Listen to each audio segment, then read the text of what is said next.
Welcome back to That's Not News. This week we're going to be talking about things that you probably couldn't care less about. Forget the Labour divide, forget the Oscars. It's time to talk about girls' biggest turn-offs in bed, 10,000 Japanese blokes fighting for sticks, and a failed fire festival.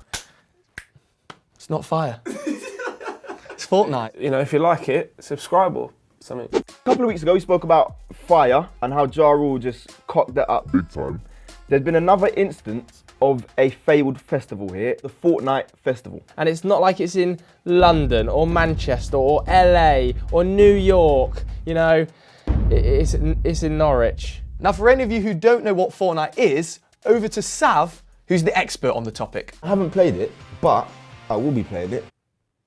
To make things worse, this was billed as the Fortnite event of the year. It was meant to be absolutely incredible. But apparently it didn't quite turn out as well as they thought it would, and it's been described pretty much as a school fete. Which I don't really see a problem with. Well, I do, of course I see a problem with. What am I thinking, bro?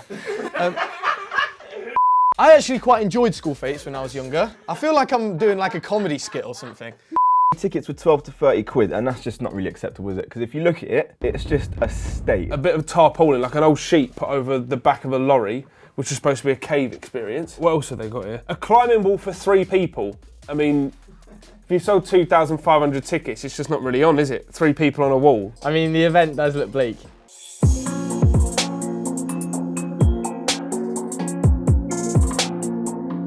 That hall looks abysmal. Look at that hall. What is it? There's just nothing in there, is there? Absolutely Nothing in there. Apparently, hundreds and hundreds of angry parents are demanding their money back for this failed festival. Oliver Phillips turned up with his 10-year-old son. They're at the front of the queue. I bet you're laughing, didn't you? Front of the queue for Fortnite Live? What a drip. People were already leaving. The early bird ticketers, already out the door. Another woman told The Guardian, Fortnite is all about hunting people down and killing them. I felt like doing that to the people who organised it. I mean, she all right? Maybe have a word about her, everything going all right in her life? But yeah, I mean, I wouldn't be seen dead at this sort of event. Just, I mean, that's just muggy, isn't it? How muggy is that?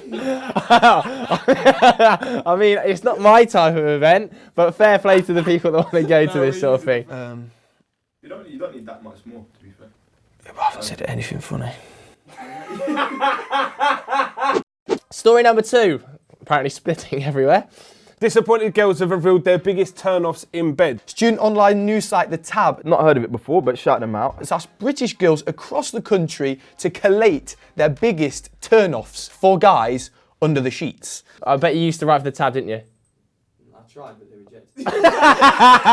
So we've got 8 out of the 40 strong list, but apparently the list was so rogue, we can only include 8. Number 1, wearing bad boxers. For me, they are expensive, so I just got the 2 pairs. The old Massimo Dutti's come out. You know them typical roadman boxers with holes all the way around the hem? Oh my days, and why do every single roadman, why do they all have check boxes? Get yourself down the market, buy a pack of those Calvin Kleins. I'm wearing them now. Joe's wearing them now. Sam's got the standards, he's got the black and whites. See? Coffee? Non-brand. Number 2, not closing your eyes when kissing. Who does that though, man? I mean, the only person I'd allow to be kissing me with his eyes open are Dave Horner. Looking into his eyes are like looking into the ocean. Have you ever seen anyone kiss with their eyes open?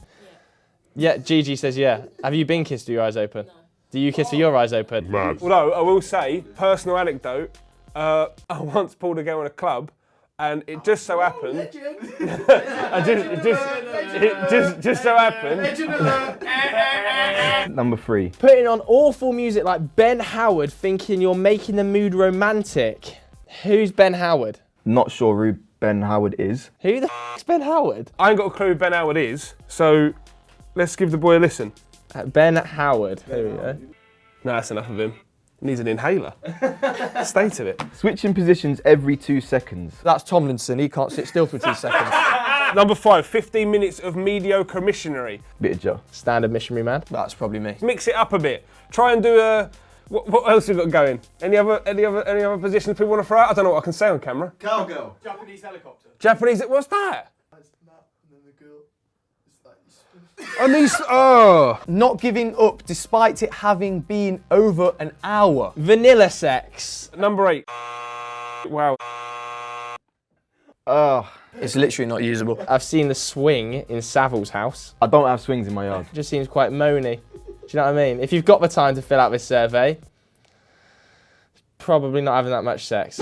On the 3rd Saturday of February every single year marks the Saidai-ji. Hopefully I pronounced that right. Naked Man Festival. I've never heard of this festival, so I am reading it for the first time. You've probably never heard of it either. 9,000 Japanese men in fundoshi, which is apparently a pants, grapple in darkness for 2 shinji sticks. What? The reason they're grappling for this stick is because they're trying to become the luckiest man in Japan of the year. If I was asked to basically, me and 8,999 other blokes start grappling just wearing our pants, lucky is not a word I would use to describe myself at the start of that event, let alone at the end of it. This was the 510th anniversary of this event happening, so these blokes have been doing it for 500 years. This is a madness, shout them out. On a freezing cold evening in southwest Japan, they purify themselves. So they just like slap cold water on each other and stuff, so that they're all cleansed and that. Then at around 10 p.m, the lights are turned off and the temple chief throws the 2 sticks into the crowd before everyone battles for them. Now, we don't know too much about this cultural event, so we are going to watch a little 3-minute video. It's quite unique. I mean, the whole thing of, you know, putting on the traditional undergarments. You can see there, Gluteus maximus. everything's on show. Imagine the wedgie.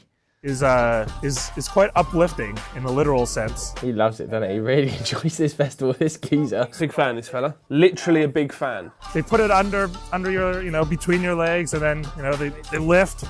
They lift to get it, you know, nice and tight. That guy's legs are as hairy as mine. Then we get to run around the temple. Right, sorry, key word in there. Then we get to run around the temple. Not we have to. He's loving it. We get to the actual temple platform itself. So the platform is on, you know, probably about 10 steps, maybe, stone steps. Where's these sticks then? Let's skip forward from this fella, because he just seems to like the limelight. And finally, it just shut off the lights, so it's dark. And all you can see is the flashes from the camera. So it looks like a rave. And the shingi is just thrown into the crowd. Hey, this is like Ministry of Sound. Couple of strobes on the go. This is sick, it's that corner shop, Shoreditch vibes. So they don't know where the sticks are. The sticks are thrown in, and then, what is it like last man standing? Is it like Royal Rumble this, or? But what happens if a bloke gets it and a guy next to him sees that he has the stick? Has he got to then take the stick off him? Oh, you have to escape. So you have to grab the sticks and then get out. Imagine somebody just shouts bundle and all of a sudden you're at the bottom of the pile. It's game over for you. They're all walking out with their arms around each other, so I think everyone's had a good night. Seems like it's a decent night on the town, this. You don't have to worry about a dress code. What are you wearing tonight? I'm just going to be wearing a wrap that barely covers my arse. What about you? Interesting that, I'll be wearing the same. So I'll see you down there. Decent. Do you have to be Japanese to do this? No. You don't? Maybe a once in a lifetime sort of experience. This guy clearly absolutely loves it. Maybe should we make me the first black guy to wear a fundoshi and that? If you want to see us at the Saidai-ji Naked Men Festival next year, vote in the poll up there and you'll see Sav Berry stripped down and fighting for a stick. We all know you want to. They seem to be having the best time they've ever had, so fair play to them. Shout out tradition. So that's the end of That's Not News this week. Make sure you hit the like button if you enjoyed it. If you've seen any news stories you want us to cover next week, put them in the comments below. Follow us on Instagram, follow us on Twitter, all the usual good stuff. Thanks very much for watching. Goodbye.